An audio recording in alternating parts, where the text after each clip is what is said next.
And from the national headquarters of RT America in our nation's capital, hi everybody, I'm Rick Sanchez. Bernie Sanders.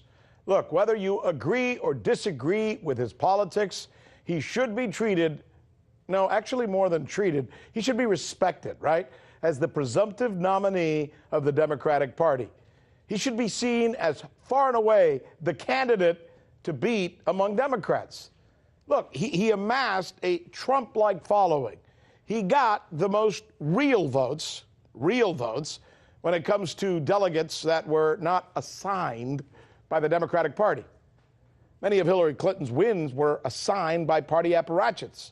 In other words, outside of Hillary Clinton, and you can fill in whatever you want to about her on your own, Bernie Sanders should be considered and presented as the favorite, if for no other reason than the fact that everything I just told you is factually true.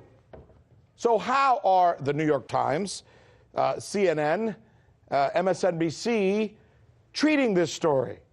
All right, I want to show you something, all right? Take a look at this. I took these today just a couple of hours ago, just a simple, Google search on YouTube. Here's a screen grab that I took off of MSNBC a couple of hours ago. I Googled Democratic presidential candidates, and this is what I got. This is their story about the people who could be our next Democratic candidate for president. You see Bernie Sanders? Is that Bernie? That's not Bernie. That's not Bernie.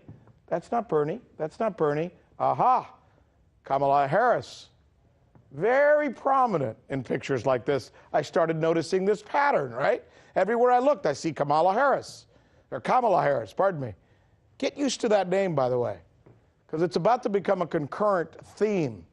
Let's do the same thing with CNN's version. I Googled CNN, and I said, went to see, look at theirs. Oh, my gosh. What is that? Same thing. Look at Kamala Harris, front and center again, because she appears to be the chosen pick of the corporate media as the presumptive Democratic hopeful. And notice I said chosen. Important to note that these are the same people, these choosers, who chose Hillary Clinton.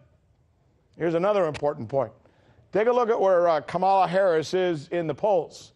Despite all this fanfare that she's getting, she's in like almost last place in Iowa. So, but if the corporate media and the Democratic elites do as they did with Senator Clinton, then Harris's star will soon be rising, while Bernie Sanders is treated like crap, like he has the plague or something. Is that fair? Shouldn't the voters decide these questions? Just asking. This is RT America.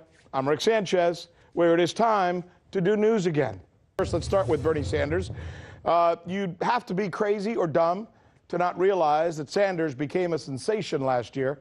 Like him or hate him, you have to admit, Americans responded to Bernie Sanders for completely different reasons, mind you, much the same way people responded to Donald Trump. Grandpa looks, rumpled baggy shirts, uncombed hair. Bernie Sanders electrified young people like no candidate has in years. So why then is the left snubbing him? All right, here's what legal and media analyst Lionel told me just a little while ago when we got into this conversation about Bernie Sanders. Because he is not from the corporate left-right realm. Same thing with Barack Obama. Barack Obama is probably one of the greatest Manchurian candidates of all time. Nobody even know who he was. He came in, but he did everything exactly. And whether it's Jimmy, and by the way, Jimmy Carter, everybody says what a maverick he was. This is the guy who gave us Zbigniew Brzezinski and Paul Volcker. So what do they got to be? Deal with him. So let's get in a little deeper on this. So what you're saying is they have to be a Wall Street candidate for big media to give them their dues, right? Bernie, let me tell you something. I got to say this. Yeah. You know, Rick, as you know, those of us who have been in the business, the bane of our existence, I think, with the exception of this fine platform, has been the media consultant. Yeah. Do you ever meet these clowns who come in, like the Herb Tarlicks, who come in and they say, you know, Rick, I think you should do this. Rick, I think you should deal with the millennials. You know, Rick, I think you should do this. Okay, fine. Well, guess what happens? This is the guy who came along. This is this old man, white hair, speaks with a funny Brooklyn accent. He's an atheist, a Jew, a socialist, and he killed and wowed millennials. Yeah. And that's where you got to put your money.